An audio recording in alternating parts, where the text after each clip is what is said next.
Well, speaking of the Raw Women's Division, they were all over the they were all over the show this week, which was cool to see. Unfortunately, a lot of the segments didn't really mean anything. We had Charlotte Flair versus Peyton Royce. We had Shayna Baszler versus Mandy Rose. A lot of damaged goods people.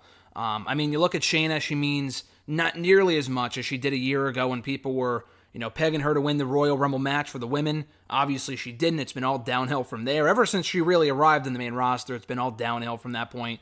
Mandy Rose does not feel remotely as special as she did coming off that Sonya Deville SummerSlam victory a couple of months ago, which it feels like an eternity ago at this point, but she's just another woman on the roster. Peyton Royce, she beat Bayley at Survivor Series. She eliminated her from that women's elimination tag team match. No follow-up. She pinned Charlotte Flair 2 or 3 weeks ago. She was on the show this week. Even with a distraction from Lacey Evans and Charlotte's own father, Rick, Peyton still couldn't win. And now I know you can't have Charlotte get pinned every week, but then why do the match? Or just put another woman in there instead. And then Charlotte, I don't know if she's a heel, I don't know if she's a babyface. We, really discussed that in great detail, I think, last week when we crapped all over the storyline because it makes absolutely no sense. So, in a nutshell, Mr. Marceau, what were your thoughts on the whole Flair, Lacey, Royce continuation of that dumb angle that saw Ric Flair come out with Lacey wearing the robe? What the hell is going on here? Yeah, that's this is kind of extending from what I just said. I just think the Raw Women's Division, they have some women. I just think the women that they should be focusing on aren't the ones they are.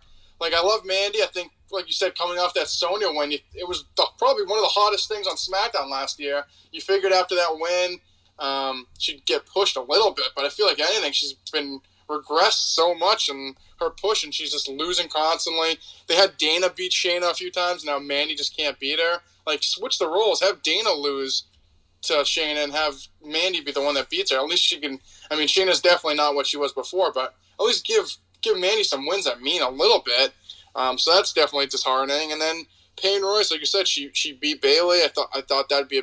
She did get beat 2 seconds later after she pinned Bayley by Natty. So I guess that really didn't mean too much after that. But you would think that she would be the one beating Charlotte. Even like you said, with the distraction, she should have won, and then they could just continued Charlotte and Lacey, and then Payne could brag about how she beat Charlotte twice. Instead you have her lose again. I don't really get what's going on with the division. They keep pushing the wrong people. Shayna, Nia, Mandy, Dana. It's just every week they're just intertwined in some kind of match that I really could care less about. They have the talent. They're just not pushing the right people right now. And I don't want Charlotte to be a babyface because she's not a babyface. Why would I want to boo her or cheer for her? Because her dad is with Lacey Evans. Who cares? Yeah. So what do you think they're going for here? Are they going to turn Charlotte Flair heel? Because remember, a couple of weeks ago, the original direction they were going in was that Charlotte was a heel because she belittled her father. And after he accidentally just, it was not on purpose, he cost her the victory. And then she just scolded him like a heel would. So I don't know where they're going with this. Yeah, but he did trip her on purpose. No. Did the first time? Last week he did. Well, if they in theory didn't, I don't know. I feel like when he tripped her, it kind of looked obvious, but maybe he just didn't do it correctly. But even if she, I don't know.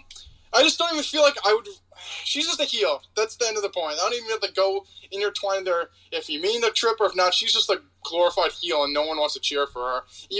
I just think she's just a way better heel. So why would you want to push her as a babyface? No one's going to cheer her. There's no crowds anyways. But once they go back to crowds, no one's going to cheer her. I would push her. I would just turn her heel. She kind of is our heel already. But I would just full-fledged turn her heel. Have her just break Rick's fucking legs or something. Just turn her. Oh my god.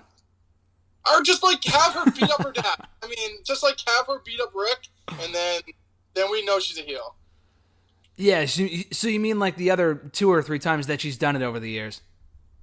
Correct. Put him in the figure of eight and make him tap out and cry and run back to his 10th wife. Jesus. So we move on from there, also from Raw. Or actually, before we move on from that, one last question. Do you put the Raw Women's Championship on Charlotte going into WrestleMania, or do you keep it on Asuka? I don't. It all depends on what they do, I guess.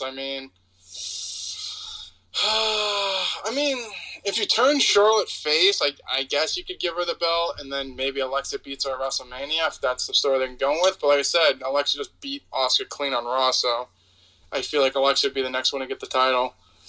It seems like they have the pieces, they just don't really know what to do with them right now. Do we even want Rhea Ripley on the Raw roster at this point? For her sake, no. I mean, she kind of has to be, but yeah, no, for her sake, probably not.